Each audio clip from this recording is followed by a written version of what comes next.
Quilling paper, quilling টুল। প্রথমে কুইলিং টুলটা আমি পেপারের প্রথম দিকে একটুখানি অংশ নেব, দিয়ে আমি রোল করব সামনের দিকে।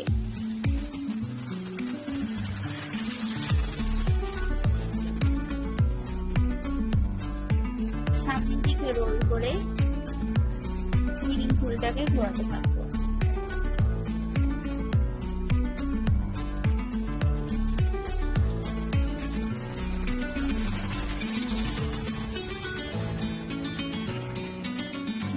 আবার একই রকম ভাবে কুইলিং টুলটা নেব,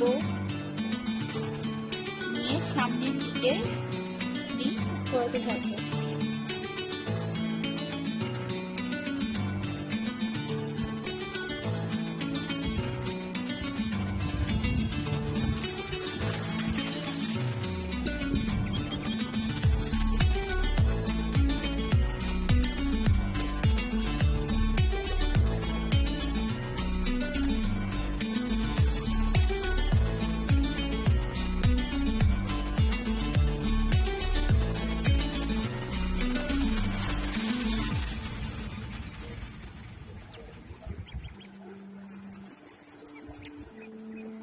একই প্রসেসে কুইলিং টুলটা নেব, পেপারের মধ্যে দিয়ে সামনের দিকে আমি রোল করতে থাকবো।